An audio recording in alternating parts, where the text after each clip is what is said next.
Hi there, and welcome to the Pondering Dan podcast, where we talk all things teaching, education, pedagogy, and technology. I'm your host, Danny Summerall, and if you're new to the show, make sure you leave a review and share with your peers. Connect with me on Twitter, Instagram, and YouTube at Pondering Dan, as well as at ponderingdan.com. In today's episode, I'll be talking with Jody Unterrheiner, founder and executive director for Read For Life Uganda. Jody has 2 bachelors in the field of education and has just completed her master's in international education. Jody has taught infant classes in London, working as a primary school teacher, as well as teaching P1 to P7 in Gulu, Uganda, and teaching Year 6 children in Sydney, Australia. She founded Read For Life Uganda after seeing a dire need for explicit phonics instruction while teaching at Leibi Teko Primary School. You can find out more by visiting readforlifeug.org or finding them on Facebook. Welcome, Jody. Thanks, Danny. Thank you. Yeah, I'm really excited to be speaking with you today, not only because I'm keen to learn more about Read For Life Uganda, but because we've known each other for over 30 years and it's been a really long time since we've been able to catch up. It certainly has. Over 30 years. We're sounding really old now, aren't we? I know. We're young at heart, and that's what matters, we right? are. Exactly. Yeah. So just to get us started, can you talk a bit about how you ended up in Uganda? Sure. I was living in London. So I am Australian, but I lived in London like all Aussies like to do on your working holiday. Mm-hmm. And whilst in London, I did attend a church, and one of the pastors had a charity in northern Uganda. So we came out a few times to visit and help out. And at that particular time, I was a journalist, believe it or not. Yeah. But I saw a pretty big need for education.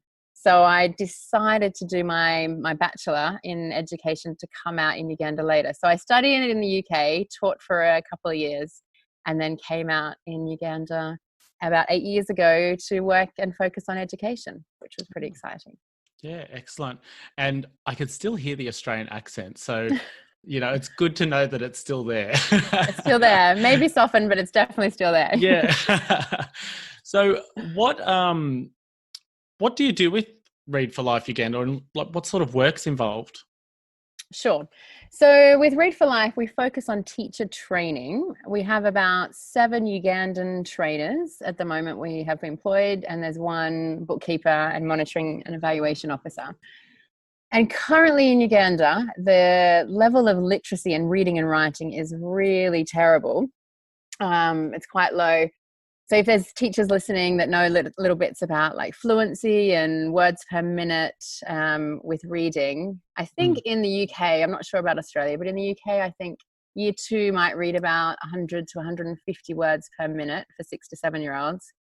But in Uganda, P3, which is probably more your 8 to 9-year-olds, nationally read about 15 words per minute.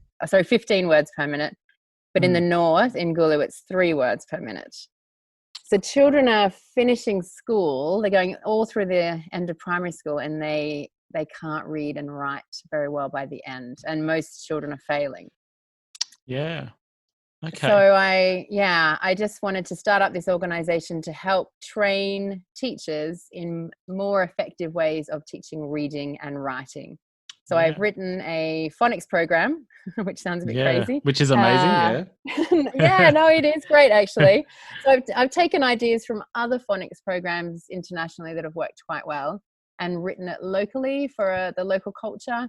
So we've recorded our own songs in a local recording studio in northern Uganda. So things about like goats and jerry cans and rats and huts, just to reflect the local culture. And then we've written it and designed like teachers' manuals and things so it can be taught to a class of 100 children or 150 children with just a chalkboard and very minimal resources. So that's what we focus on. So that's how many children you would normally have in a classroom over there? Yeah, the average class would be about 100. Yeah, wow, that's a huge number of children to be teaching at one time, isn't it? Definitely. It can even get to about 150 or 180 children, but 100 would be the average in your government schools. Yeah, okay. So are these children already speaking English quite well, even though their reading level is very low? That's a really good question. So it's funny that English is the national language and it's the academic language. So you do all your exams in English at school and at the end of primary school, but definitely a mother tongue is the dominant language. Okay. I went up here, it's Lua or Acholi. There's about 56 different native languages in Uganda, and it's still quite a small country. So you can Yeah. just go to the next district and there'll be a different mother tongue. So children are not confident in their English speaking, but we're certainly trying to work on that. Yeah. Yeah. And help them. Okay. Wow. Mm. So when I was having a look at your website, I read that you actually sort of discovered this need when you were working at Liebi Teko Primary School. I've probably said that wrong, but No, you said it pretty well. Yeah. good. So what was it that really sparked that desire to start Read for Life? So I volunteered first in a government primary school when I first came out here. And it was probably the most rewarding and the most challenging and hardest time of my teaching I've ever had. I was teaching P6 and P7, which is around grade 5 and 6, Okay. English. I was following the national curriculum, which there was a very strong emphasis on grammar, sentence structure, vocabulary, and a little bit of comprehension. But I had actually came from teaching year 2 in London, in quite a multicultural area. So a lot of my year 2s spoke English as a second language. But Okay. I found here in Gulu in Uganda, when I was trying to prepare the children for the end of year exams, it was almost impossible because they couldn't read and write very well. Mm. And I had this big battle within myself on how can we teach grammar at a high level and talk about sentence structure when they're struggling to read a simple sentence. Of course. So then I got my very corny UK flashcards out and started teaching phonics and and doing remedial lessons. And it was working. And I think sometimes it possibly works even better in Uganda because you don't need a lot of resources. So they're quite used to that, like singing songs to teach them, repeating after the teacher to consolidate like the pronunciation of the sounds. And it was a formula that worked quite quickly. So there was some good success from that. So I think that was the start of the journey. It was a hard journey, teaching in a government primary school, corporal punishment and lots of other issues that were a big battle. Saying no to that. But in the end, I think that's what started it all off, really. Seeing children learn to read that couldn't read. Yeah. It's some really, really good work that you're doing. And I'm just curious, like just backtracking a little bit to when you've developed the program to reflect the local culture. How many schools do you think are sort of using the resources that you've created? Yeah, it's a good question. In Gulu, we're working with about 130 nursery and primary schools just in our area. We have some speed schools, they're called, like catch-up schools, and there's 300 classes of those that we're working with using our program. And around the country in other districts, we still probably have another 50 schools using our program in other districts that travel to learn, and which is great. That's really great. It's a massive impact then. That would be, if there's 100 students in each class, that's thousands of kids really that you're touching with the work that you're doing.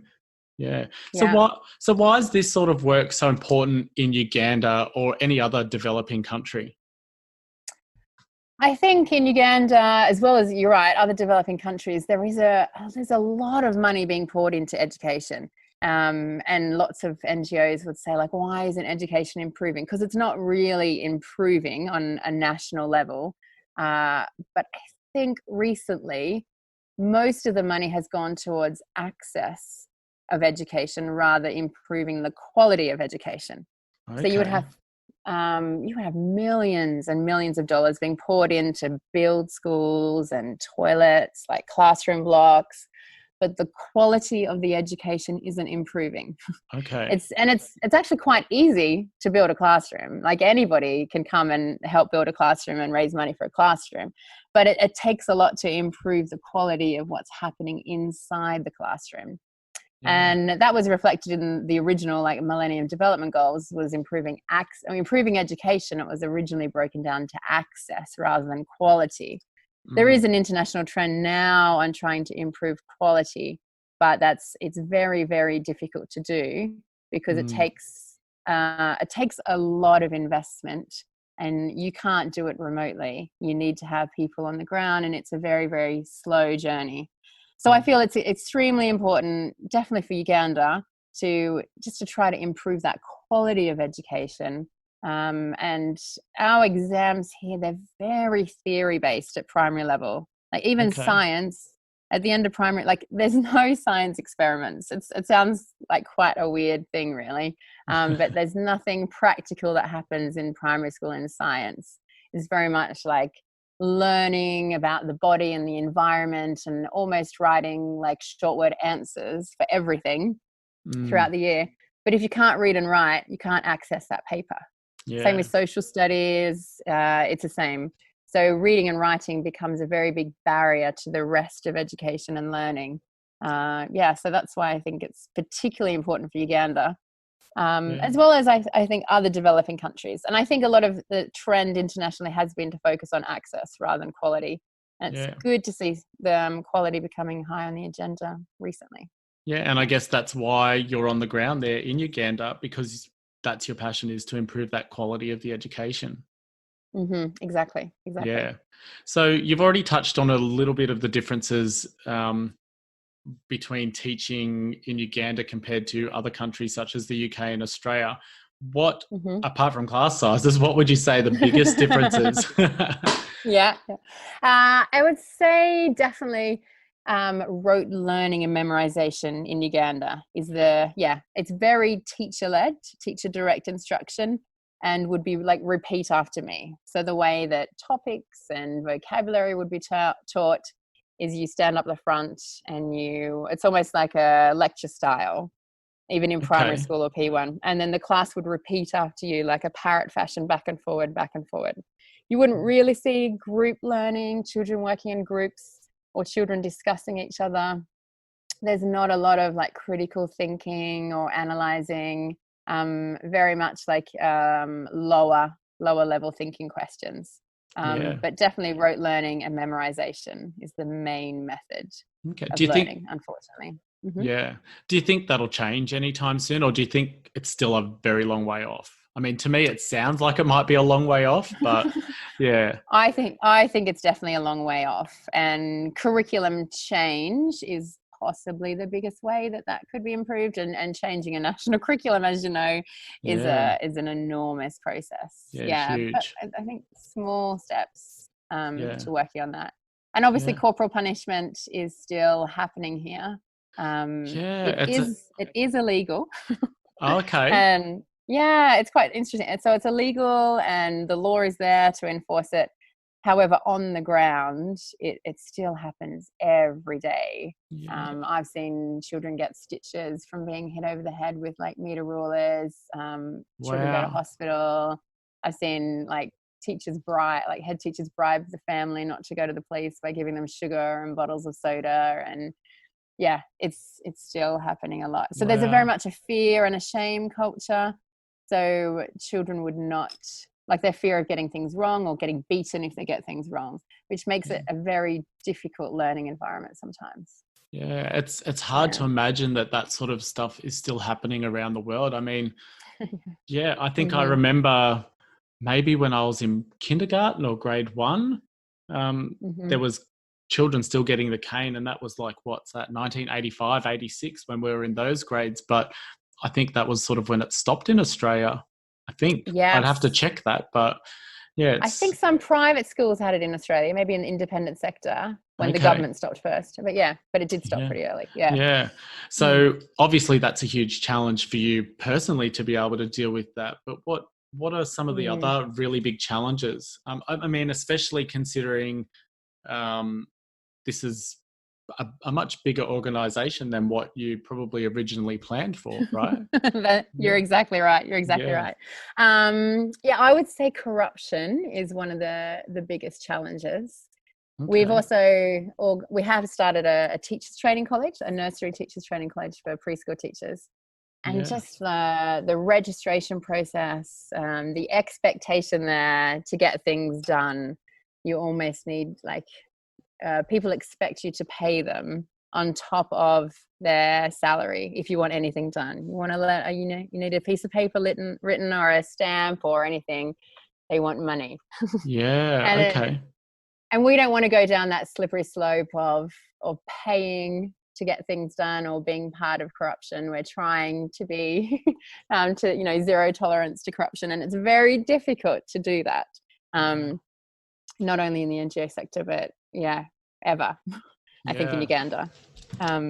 Maybe expectations as well. And I feel expectations probably from, let's say, like larger organizations in the past, when I guess you could say we're now in a more of a developing phase in Uganda, where a few years ago you'd say it was more of a humanitarian need and crisis, where there would have been a lot of handout aid and a lot of emergency relief.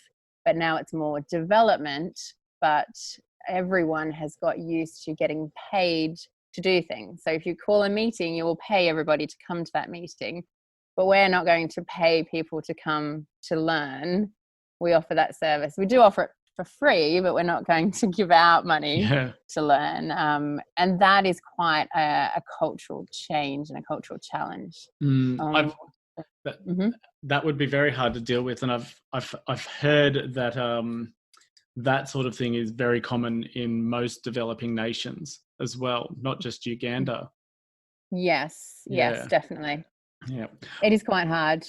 Yeah, well, but obviously though, you wouldn't be doing it now after all these years if there hadn't been some highlights. What do you think's the biggest highlight for you? You're exactly right. I think the highlights is definitely seeing children learn to read, which is amazing. And actually yesterday we just finished a week-long training. It was one of the best trainings that we did, and we had teachers come up from other parts of the country. And at the end, there was one teacher. She cried a lot during the training. She was about to retire, and as she was like giving a thank you speech, she got down on her knees because she wanted to be respectful to us. And she said, like, this is our Ugandan culture. Like, we would respect you in this way. And she said that her first salary, she's going to spend her whole salary on buying books for her school. How wonderful! Because I know. And she's just been challenged and transformed, she was saying. And she said she wanted to almost go to confession because she feels like she hasn't been teaching the children well. But it was just beautiful to see, like, her life almost had been changed. And now she was definitely going to go back a different person and teach differently. It was lovely. Yeah, there was a lot of tears in the room yesterday, but it was beautiful. Yeah, and that sounds those beautiful. Things happen. Yeah, it was quite special. Yeah, I guess part of the biggest role that you have is inspiring people to want to teach and teach in a certain way as well. So it sounds like you're doing that too. Yeah, exactly. To inspire them to teach differently and to even value stories and reading. Often storybooks are not valued. They're considered maybe like a distraction. Textbooks are definitely valued. I don't know how this has happened, but most schools here feel that textbooks are the only way that children are going to pass exams. So in your libraries at school, you might have a few textbooks, but you will find next to no storybooks. So trying to shift that thinking, and that storybooks are valuable in many ways. So that's a journey as well. Yeah. Okay.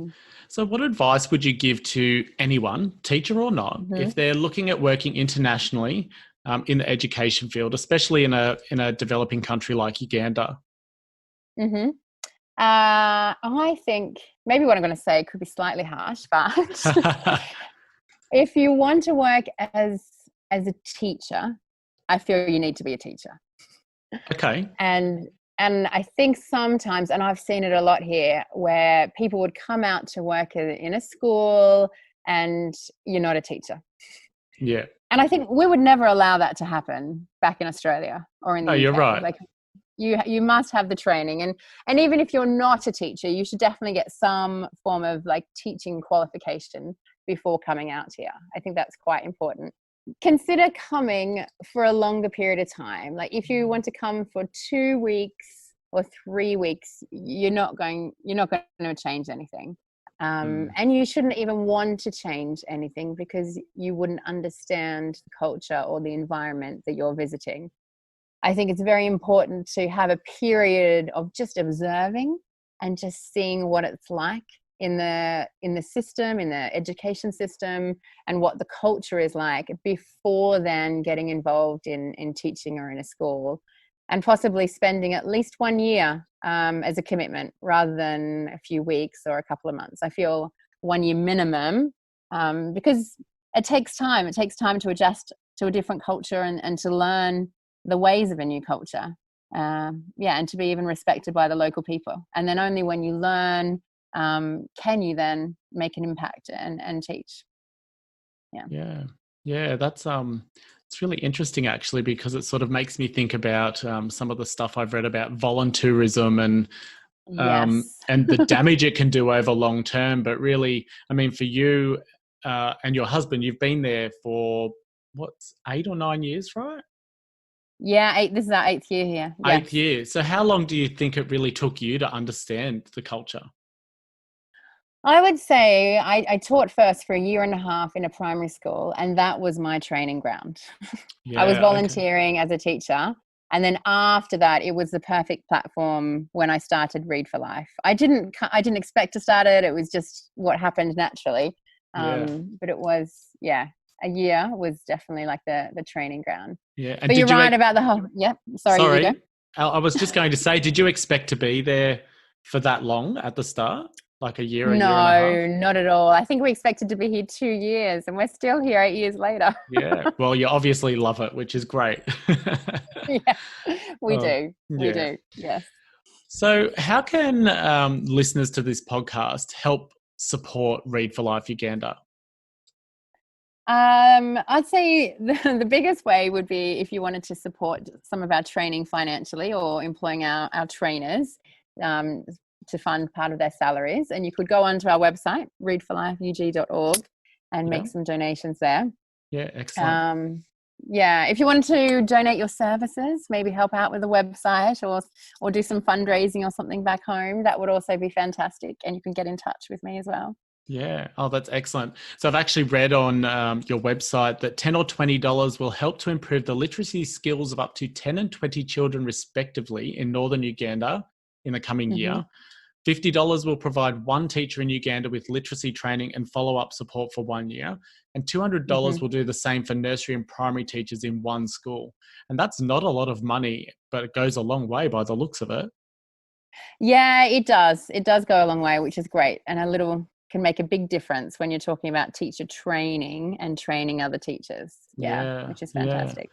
It's some really wonderful work that you're doing there. And remember, if you do want to support Read for Life Uganda, you can do that at their website, which is readforlifeug.org. So thank you again so much, Jody, for being part of the show today. You're welcome, Danny. Thanks for letting me come on. Yeah, you're welcome. I really hope our listeners have gained a valuable insight into the work that you do and why it's so important. For me, it's been really interesting learning a lot more about it because, through emails and through Facebook that you send out, I know little bits, but I don't think I really understood it as much as what you've just described it. So I'm really grateful for that. Good. I'll put the link for Read for Life Uganda in the description to this episode. But if you have any questions for Jody or myself about today's episode, or if you think you'd like to be part of the podcast, drop me a line at dan@ponderingdan.com. Any emails for Jody, I'll forward on to her, or like Jody's already said, you can contact her through the website too. But once again, thank you, Jody. Any parting words? Thank you. That's a good question. Parting words is maybe consider your impact on your community. And I think something that I said yesterday during a training to our trainers is the biggest question always is, what are the children learning? And maybe that's what we need to ask all the time, even when you're involved in charity work, in education, or in your own classroom.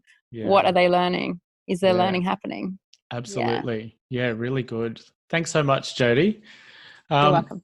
Until next time, everybody, I'm Danny. See you later.